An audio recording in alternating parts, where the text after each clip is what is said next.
Since their discovery in the early 90s, scientists have found thousands of exoplanets around other stars, with new ones being added yearly. Among the now nearly 5,000 confirmed exoplanets, scientists have found quite a few abnormal ones. Sure, most planets were regular rocky or gaseous planets, but we also found giant ring systems. Worlds made entirely of ocean, gas giants that are evaporating, or Earths the size of Neptune. Today, I will be joined by the Exoplanets Channel to discuss some of the most bizarre planets outside of a solar system.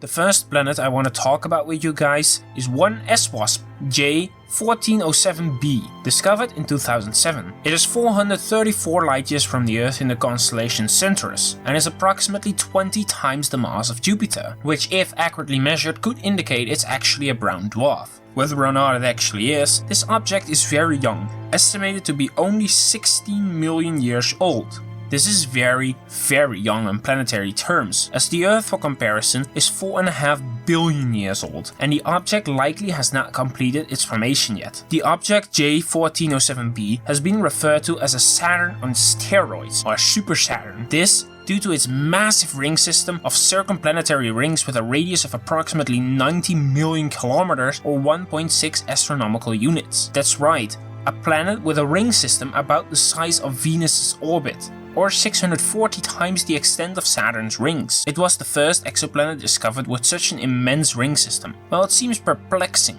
such a system could exist, and the most likely explanation is the planet's young age. Planets form by accumulating debris by means of accretion. This is likely the source for the ring system. Cleared gaps in the rings indicate satellites or exomoons have formed from the denser rings. The young age of the stellar system and the high mass of the ring system, which is roughly the same as the Earth's mass, with it being an early proto-exomoon, rather than a long-term stable ring system in an evolved planetary system, it is therefore likely these rings will fall apart in the astronomical near future. Our next stop is the planet Gliese 1214b. It's a bit closer to home. Discovered in 2009, it's only 48 light-years away from Earth in the constellation of Fucus. It is not quite as young as WASP 1407, as the planet is actually 5 to 10 billion years old. It orbits a red dwarf at a distance of 2 million kilometers. It is several times larger than the Earth, making it a so-called super-Earth. Not only it is larger, but it is also around 6.5 times more massive than the Earth. While on Earth only about 0.05% of that mass is accounted for by water, water on Gliese 1214b may account for up to 10% of its mass. This makes it the most likely candidate for an ocean planet, making it very plausible that the planet has a global ocean, meaning that the planet could be covered in an ocean easily over 100 kilometers deep. At such depth, the water pressure is so immense that it forcibly rearranges the water molecules into an exotic form of ice known as Ice 7 under the pressure.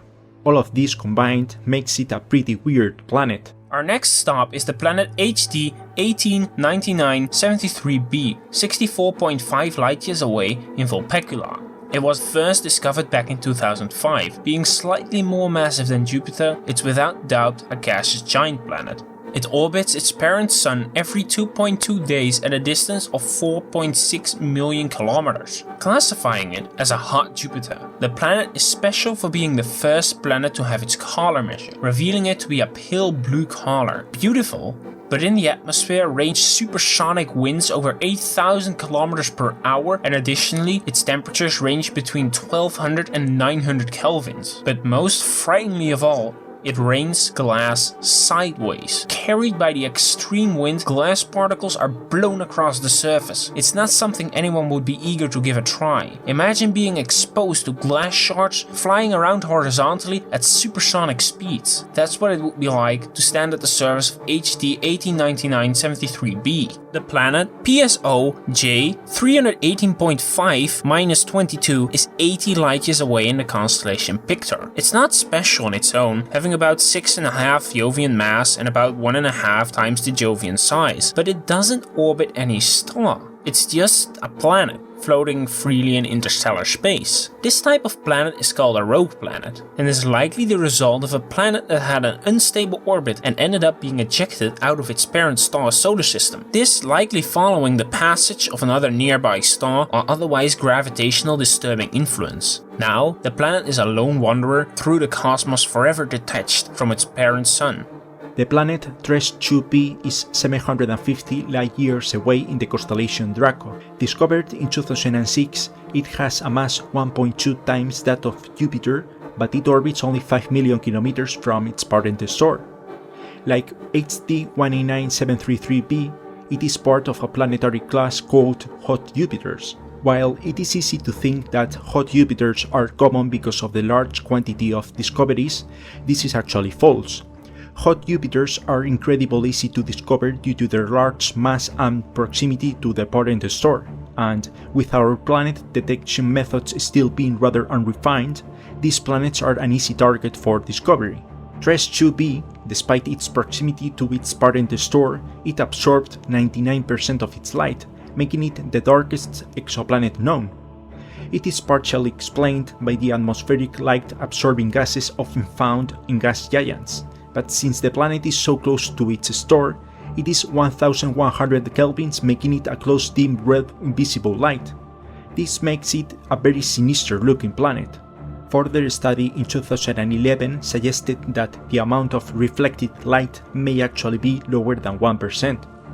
I've previously done an entire video on the Diamond Planet, which you can watch by clicking the info card above on the screen right now. To summarize, 55 Cancri E is a planet about 40 light-years away in the constellation of Cancer. It's a carbon planet in close orbit to its parent star. Carbon planets are planets that have more carbon than oxygen in their mass, making them radically different from what we consider to be normal planets. Under the intense gravity of the parent star, the carbon has been compressed into large quantities of graphite and diamond. It is estimated that about a third of the planet's mass is diamond. While incredibly beautiful, mining it wouldn't be advisable, as the planet is over twice as large as the Earth, and bringing home even a small portion of its diamonds would be enough to instantly devalue diamonds worldwide and cause a global crisis dwarfing 1929. For this reason, I suggest we leave it alone. Nevertheless, the sheer knowledge a planet which mass consists for a third out of pure diamond is enough to bring it up again in this video.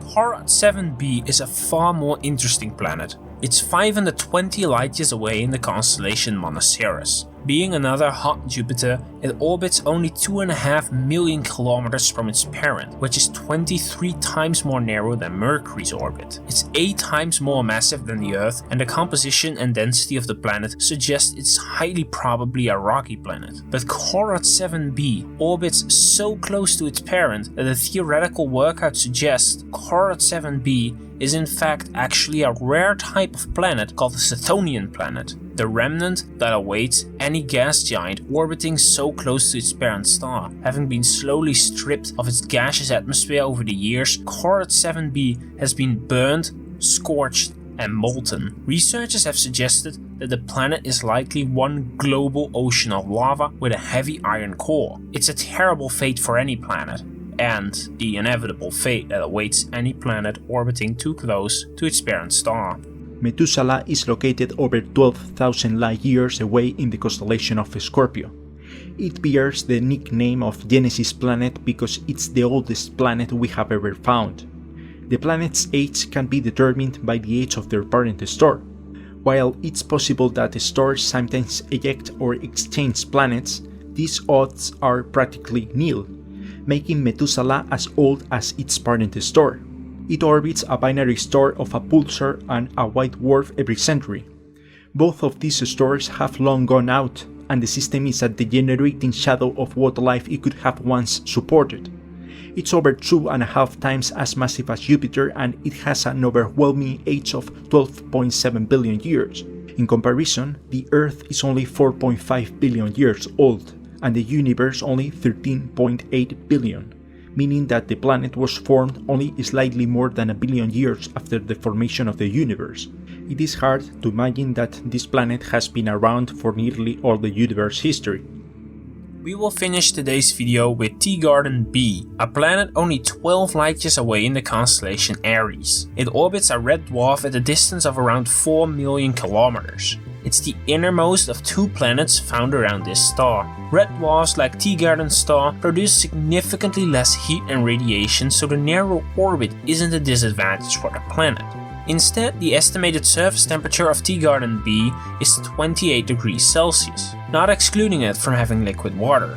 In fact, Teegarden B ranks at 95% in the Earth Similarity Index, making it the most habitable exoplanet known to date, even more so than the now infamous TRAPPIST-1 system. Its relative close distance to Earth makes it a better target for studying. This short distance to the Earth and the high similarity tend to suggest that there might be hundreds of thousands of more planets like it, and the Earth. As we have seen and discussed, the universe is home to some bizarre and extraordinary planets, some being as frightening as they are beautiful. If you want to know more about strange planets, you should check out my friend's channel over on the Exoplanets Channel, which will be linked in the description. So be sure to check him out, as he has some really awesome and detailed exoplanet videos. And as usual, thank you for watching EG Science.